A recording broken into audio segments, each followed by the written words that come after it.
Welcome to the Inspired Living with Autoimmunity podcast, the podcast for high achievers who want to stay sharp, focused, and full of energy despite their diagnosis. With your host, National Board Certified Functional Medicine Health Coach, Julie Michelson, where Julie helps you take your power back from autoimmunity. And now here's your host, Julie Michelson.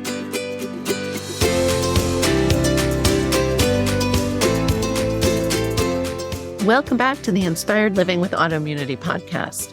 I'm your host, Julie Michelson. And today we're joined by Dr. Hayley Nelson, neuroscientist, tenured psychology professor, international speaker, and founder of the Academy of Cognitive and Behavioral Neuroscience, where she is passionate about making neuroscience approachable. In today's conversation, we're talking about neuroplasticity and our ability to create change in our lives and in our health. Dr. Hayley shares about the importance of mind health and how, with intention, we can surpass the roadblocks to creating new, healthier habits. Dr. Hayley, welcome to the podcast. Thank you so much for having me. I'm really excited for this conversation, Julie. I am as well. And I'm such a geek, and I love brain health and neuroscience. And we were talking before I hit record about, just there's always new knowledge, right? And we're always learning more about this amazing human body. That's what I always instill that with my students too. Just some people can get so intimidated by neuroscience and the brain in general. It's like you can get lost in the universe, and I call it this beautiful chaos because it's complicated. It is, right? But that inspires me and it excites me because there are so many unknowns. And so I'm constantly learning and growing. And I love it when people ask me questions that I don't know the answer to, because then it gets me back into researching and finding the answer and really understanding it and comprehending it. So I actually get excited and thrilled when I don't know the answer to something, because that means that either nobody knows it and that's something that we're going to learn soon, or it's something that I can maybe start researching and try to figure out the answer to as well. So, or inspire future students to be able to do that as well. Well, definitely you have that lifelong learner personality. Yes, so absolutely. As do you. When people call me a geek or a nerd, I say thank you. Exactly. I'm like, I am proud. My people. Yeah. I love it. So I would love for you to share with listeners and me. I'm anxious to hear a little bit about your story. How did you get into neuroscience? Oh my gosh. How long do we have on this podcast? I'll try to keep it short and sweet. It is kind of a long story, but it started, I was always, as you mentioned, just a curious person and a lifelong learner. So I knew after graduating from high school, I was going to go on to college and probably grad school, but I didn't really know what I wanted to do. I thought that I wanted to be a medical doctor. So of course, when I went into undergrad, I had my blinders on. I was like, I'm bio pre-med. That's all I want to study. I don't want to take any electives that aren't going to get me into medical school, right? But unfortunately, that first semester, freshman year, I actually was assaulted, and I ended up getting post-traumatic stress disorder as a result of it. And my whole life just, everything changed. And the way I was thinking, the way I was feeling, the way I was processing information, I was still able to go to classes and to, keep up with my studies. But I really wanted to understand more about what was happening to me personally.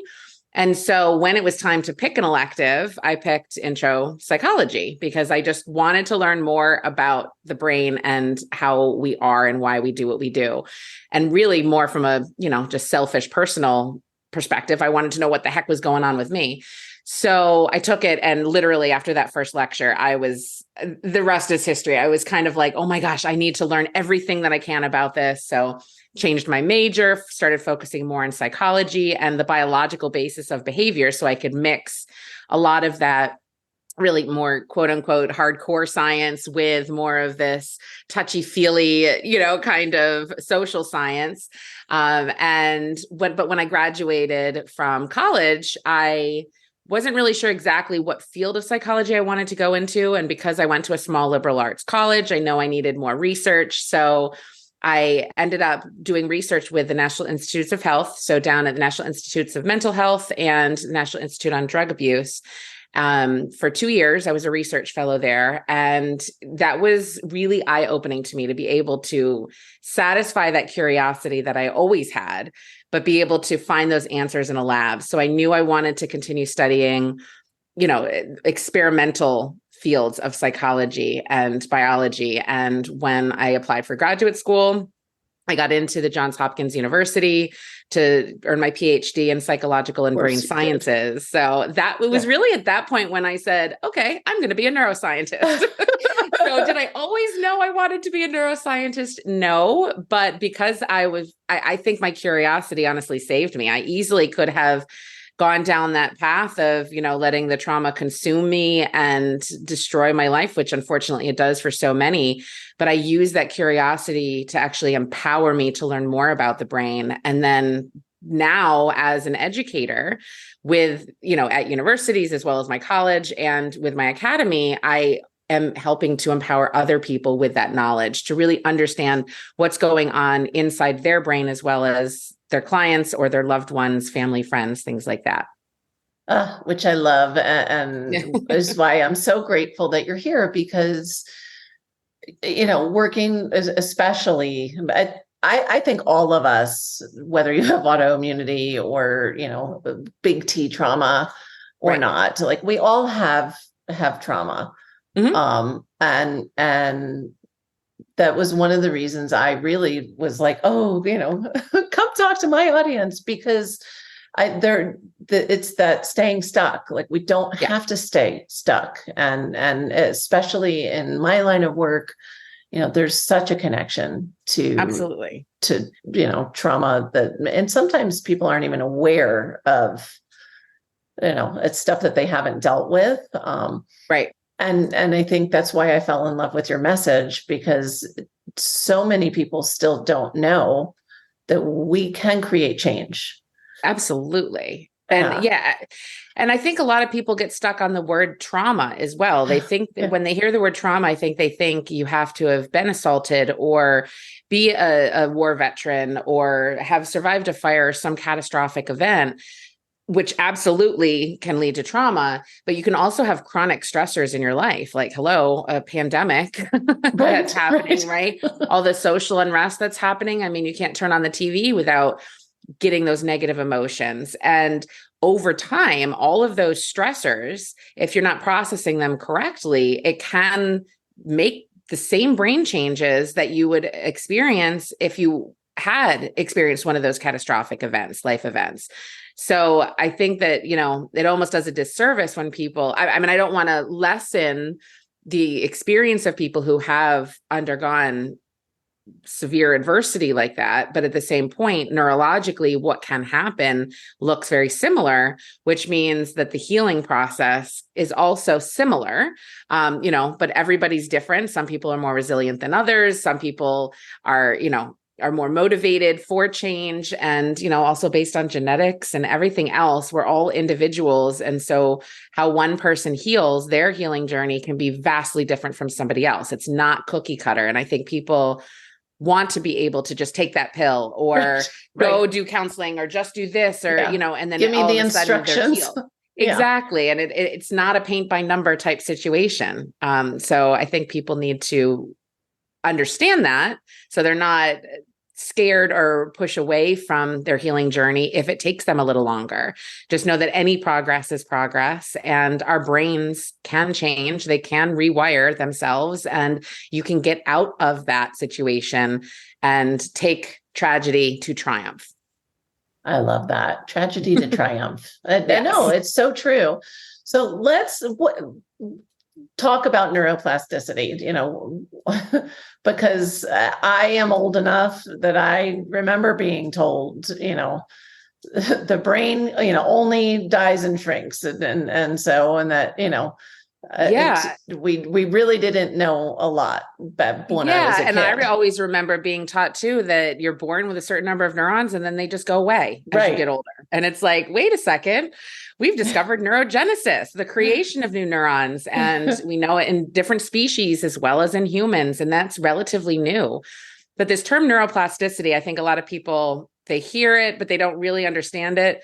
One thing about us neuroscientists is we try to scare people with big, long, scary words, but really we're not creative when we come up and coin some of these terms. So let's break down the word neuroplasticity. Neurons, they're the cells that make up our nervous system, make up our brain and spinal cord, as well as all the cells throughout the body that converge with organs and, glands, all of that. So we have the neurons as part of the neuro, and then plasticity literally means plastic, right? So it's plastic, it's moldable. And one of the beautiful things that we have known for a long time is the capacity of children to be able to learn and grow through their environment. From the moment they're born, they're starting to learn things. And even before they're born, in utero, they're creating these networks and these connections, these meaningful connections within their nervous system to automate processes so that you don't have to every single time you approach that red thing with dots on it on the ground, you don't have to relearn every single time, oh, that's a strawberry, that tastes yummy, I can eat it. You try it once and now you can generalize, oh, that's why little kids are constantly putting things in their mouth, right? They're learning, they're growing, they're experiencing things through their environment. And we've known for a very long time that that's how children learn. And they're actually creating these connections, these synapses, which is the connections between neurons, that space between them where they actually connect and release neurotransmitters, that the more you engage those connections, the stronger those connections become. And then, so by the time you're an adult, a lot of those connections are pretty formalized, right? So things that you've learned, things that you've been able to do to cope and to manage adversity and stressors in your life that you learned as a child are pretty much really ingrained by the time you're an adult. And then all of a sudden you say, well, wait, I want to change. I want to start working out more. I want to start journaling more. I want to change the way that I think. I don't want to have these addictions anymore. I don't want to have whatever it is, these thoughts that I'm having, and I want to change them. So you have that goal and that purpose, but then you start hitting roadblocks. And those roadblocks, it becomes an uphill battle because you're working against millions of years of evolution that have automated your nervous system to protect you and to save you. And so to make things faster, to process the information faster. So now all of a sudden you're saying, wait a second, I want this stream to flow uphill instead of to continue to go down the mountain and take the path of least resistance. I want to change. So now you will hit that resistance because you're no longer going along the path of least resistance. You're going along the path of most resistance. So it makes sense that you will hit those roadblocks. But if you continue to repeat those behaviors and those thoughts and those patterns, they become habits. And the more and more you do them, then those synapses become stronger. And you can have new connections that are constantly happening all the time. Every time you learn something new, every time you try to do something new, you're changing the shape and the function of your brain that in turn can change the function of your mind and your emotions as well, and your behaviors. Which is so incredible and so powerful. And I want to highlight that last piece because I think it's so often overlooked that you said one of the things you can change is your emotions, right? Like we think, like people tend to really think like the emotion is the thing that comes first.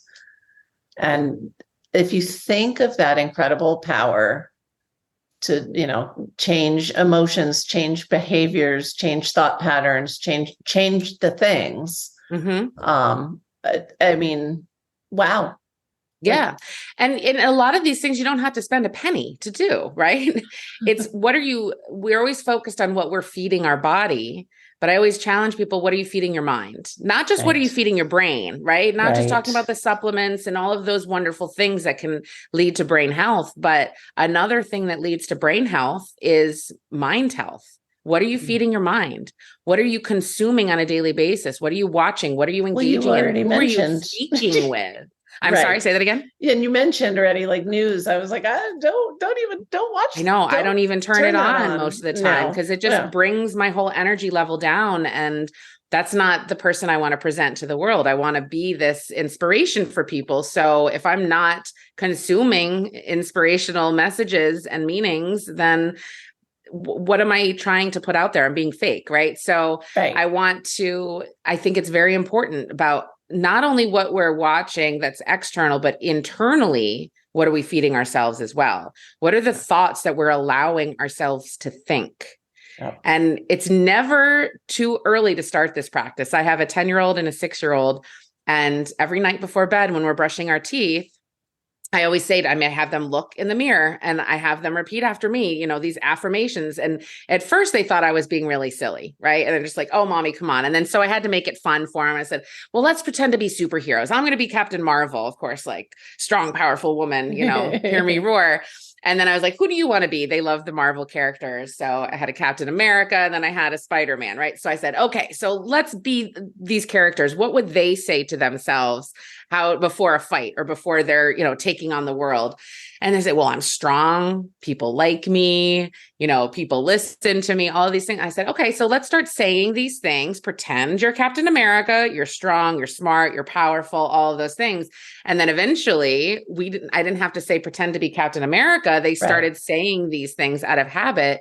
And then I still remember that it was so touching. And I still get like tingles up my spine when I think about this. The first day of my oldest son, who's now in 4th grade, but when he was going into 2nd grade, the very first day of school, I'm doing what every other parent in America is doing and taking the silly photos that nobody cares about, right, to post on social media in front of the door before school, the first day of school. And I said, okay, smile, pose for me. And he goes, Mommy, I want to do my Captain America pose. And he goes, I'm Charlie. I am loved. And I'm just like, of all of the affirmations to say, and if every single child in America or around the world could go to school and know that they're loved, how incredible is that? And it's free. It's just what you're feeding your mind is that's going to set the precedent for the rest of the day. And he came home from school that day happy and feeling loved. And, it's just, it's really easy to do those things, but you do have to be mindful. You have to force yourself to do it. You will feel silly at first when you're just talking to yourself in the mirror, right? But it really can start making those changes. And he was literally changing the synapses, those connections in his brain and changing the chemistry of his brain to set him up for success. So if a 2nd grader can do it, why can't we? Right. Yeah. Well, and I just think of how blessed your children are, because so much of what I do with my clients who are, in their 30s, 40s, 50s, 60s, even I have some in their 70s as well, is undoing, unraveling decades of patterns of negative thoughts, the mean voice, all the things. And so your kids aren't going to have to do that work. I so hope beautiful. not. I'm sure I'm going to be spending lots of money on therapy for them at some point. But I am not adverse to that. I think therapy is a wonderful thing. There shouldn't be a stigma against it, right? No. I'm trying. I'm doing my best, but we all have faults and we all have those moments where you want to pull your hair out, right? We're all human.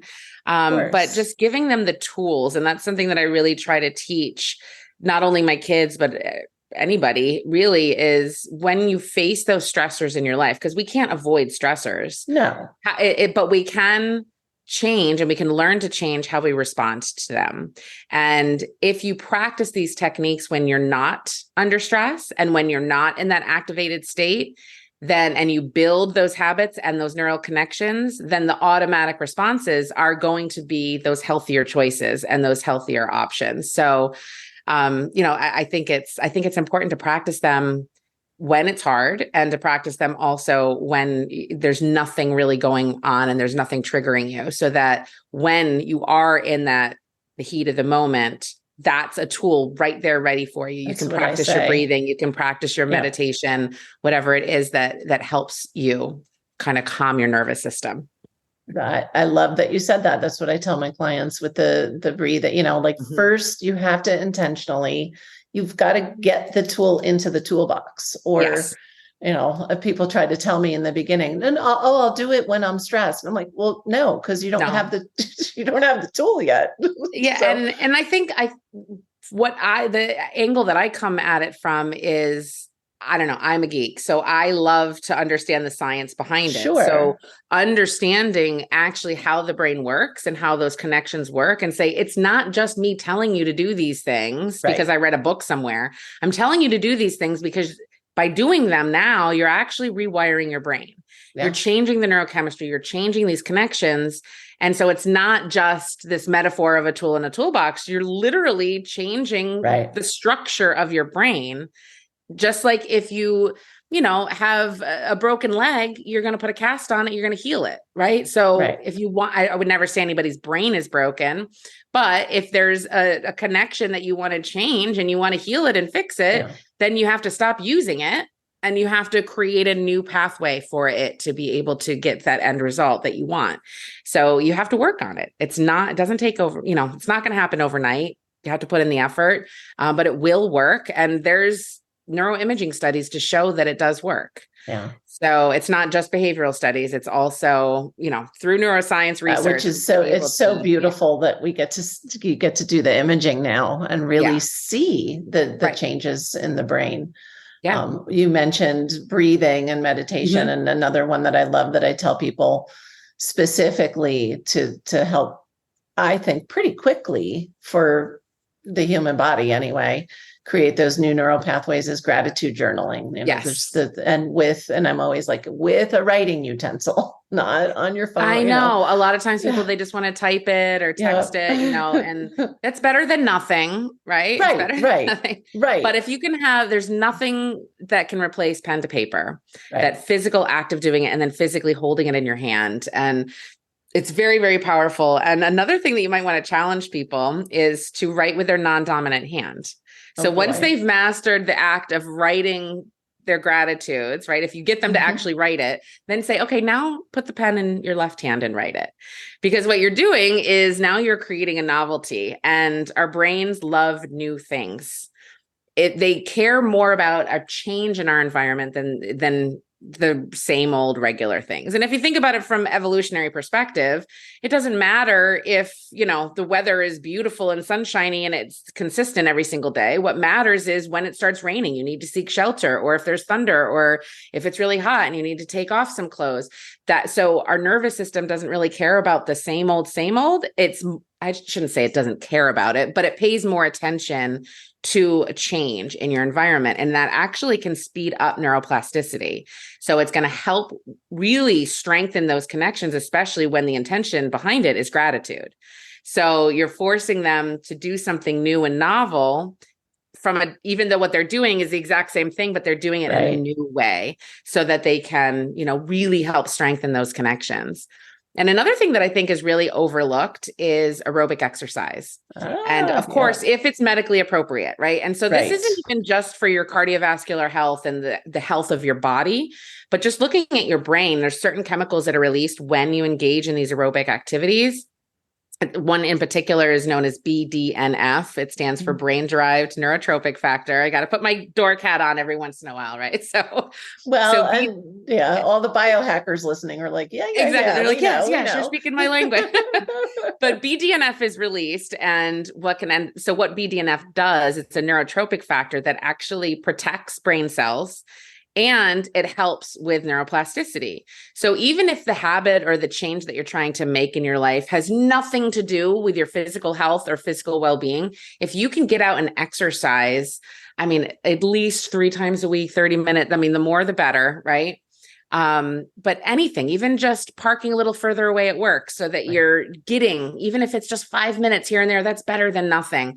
But you're actually going to be strengthening that neuroplasticity process. It's very simple for kids to have neuroplasticity. There are cases where people have actually removed half of their brain and they're able to function almost perfectly fine as if nothing happened. Whereas with adults, there's that old saying, you can't teach old dogs new tricks. And that's not necessarily true. You can. It just takes a little longer, right? So if any of these tools can help speed up that process, and if it's medically appropriate for you, then definitely try to incorporate more exercise into your life. And not only is it going to help your brain health, but obviously it'll help your physical health and well-being as well. Absolutely. Absolutely. And I love the qualifier, right? Is when it's medically appropriate, as it's medically appropriate. Right. And typically when we're careful and intentional, then we can end up eventually doing more than we think. So exactly. Yeah. yeah. Yeah. And then, if you can practice your gratitude and mindfulness while you're going for that walk, I mean, kill two birds with one stone. Yeah, exactly. Habit stacking is great. I love because then it it. doesn't take any more time. You don't have to do 5 things back to back to back. You can get them all done in that 1 30-minute, walk around your neighborhood, get out in nature. It's another wonderful thing for brain plasticity. But barefoot in the grass while you're, yeah. It's like how many things. I always love anything you can do in nature. You're already stacking, like then any other good thing. Yeah. Going for a hike. I mean, how many with family or friends, like how many more things can you stack onto that? Yeah. It's wonderful. Exactly. I love I never thought about the using your non-dominant hand. When you first started to talk about it, I was kind of cringing on the inside. I broke my right shoulder about 6 years ago. And I had recently come across my client notes. I'm right hand dominant from when I could not use my right hand at all. And I'm laughing because I couldn't even read. It's me, and I can't read what I wrote. But I am very well aware that learning something new helps keep your brain young and keep us healthy. And so I'm like, challenge accepted. I am going to try it and then report back. Give yourself, a month or something of trying. And who cares if you can't read it? It's the act of the gratitude that is what's important. And then you're doing something new.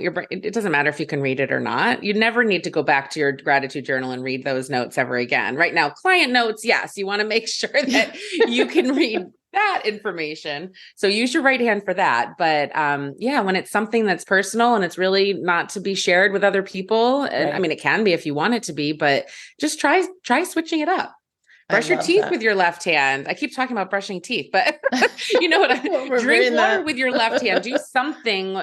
Try kicking the ball with your kids out in the yard with your non-dominant foot, and just try it and see if you notice a change in other aspects of your life other than just that task that you're doing. It's so fun. And if you're not doing any of those and you don't start if you're not already doing a gratitude journal, start just by starting that. It's so important. And I think just having like a routine, a nighttime routine can really, you're training your brain that it's time to rest. It's time to rejuvenate. And, as long as your routine isn't like mine, no, I'm pretty good. But sometimes I do, I want to veg out in front of the TV sometimes too. And then I wake up at like 3:00 in the morning with my glasses still on. And I'm like, oh no, what did I just do to myself? Everyone has their vice every once in a while. But if you can create that bedtime routine, because sleep is so, so important for just everything, but also our mood and our mindset and our brain health as well. We need that sleep. Not only the restorative sleep with the deep sleep, but also that active sleep with the REM and consolidating our dreams consolidating our memories and having those dreams.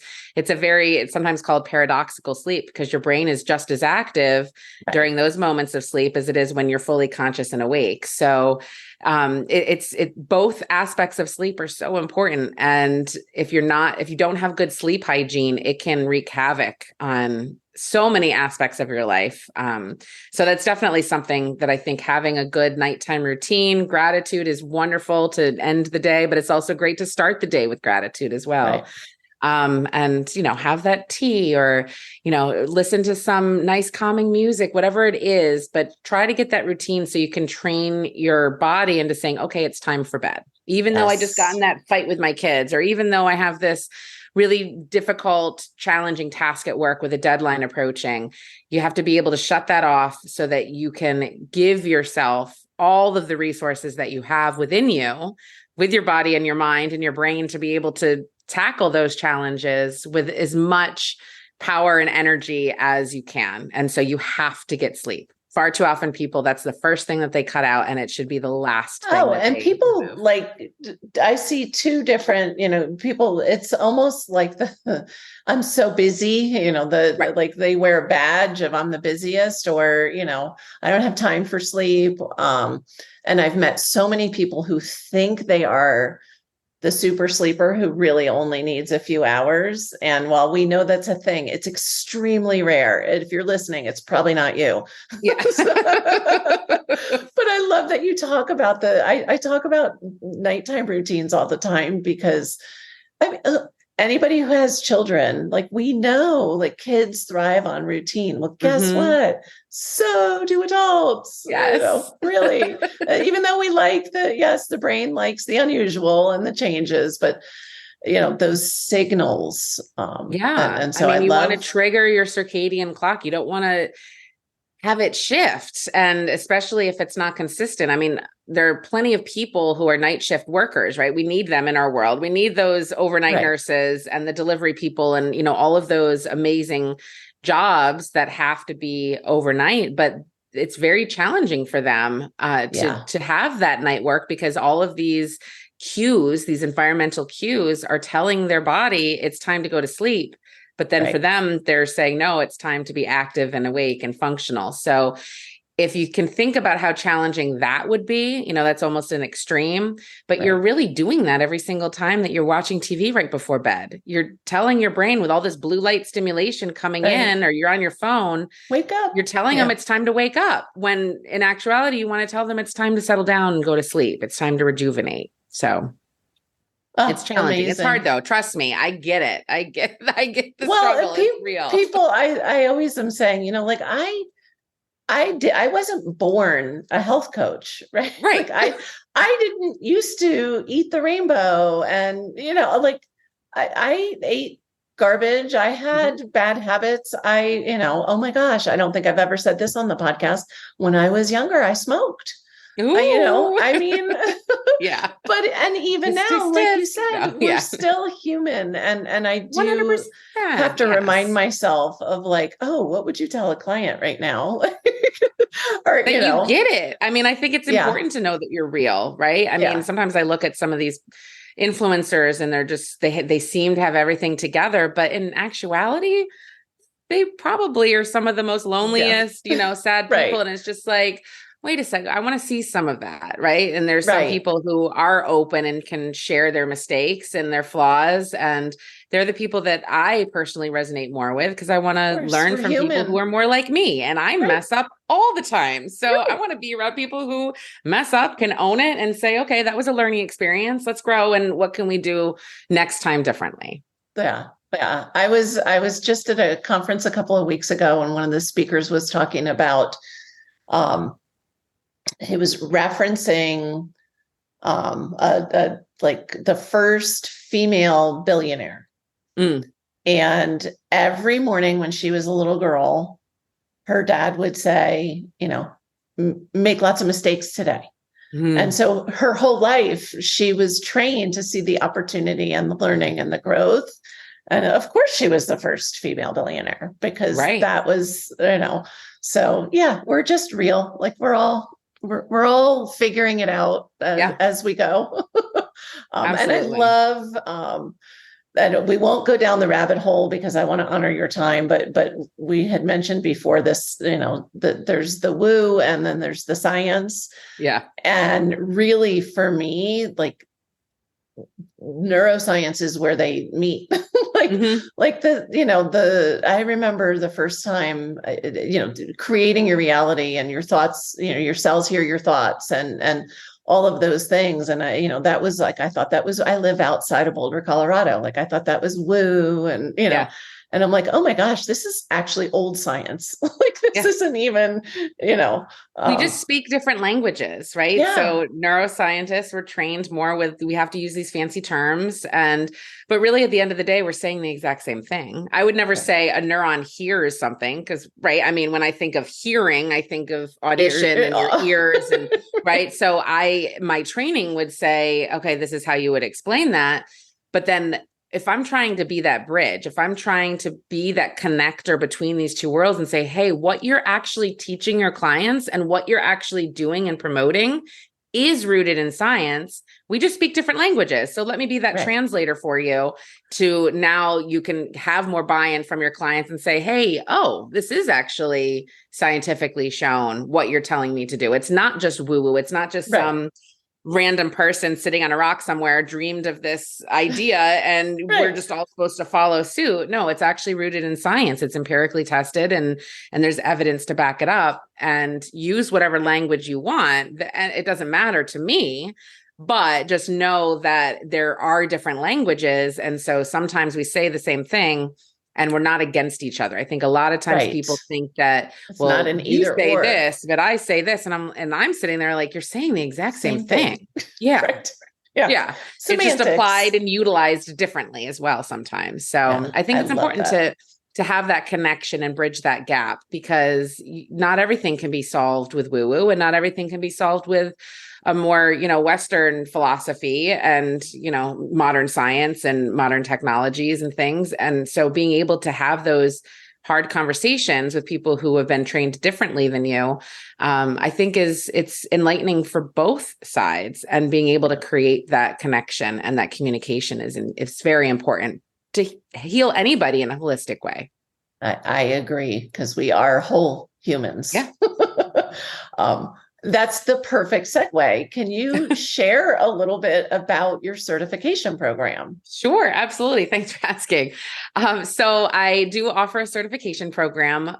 It's geared towards wellness professionals and coaches and helping professionals, right? I'm using that term vaguely. My marketing team would hate me for doing that, only because really anybody can benefit from this. So what I do is I break down the brain and how it works in a series of modules that start very fundamental brain basics. And then we work all the way through different, trauma, addiction, learning and memory habits, sex, gender, and sexuality, even go into psychological disorders and treatment options. And they all build upon each other, so that when you are done and you've completed the certification, you have this breadth of knowledge that also has a lot of details within there that you can use on a day-to-day basis. And especially for practitioners and coaches who are working with clients who might have those roadblocks, who are saying, I know I should do this, but I don't, or I can't, or they stop seeing you, right?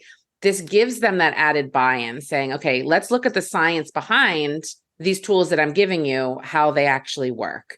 And it empowers the coaches also to be able to find their own research and to understand how to read the scientific literature and feel empowered to be able to do that as well. So I am super passionate and proud of it. It is a certification program.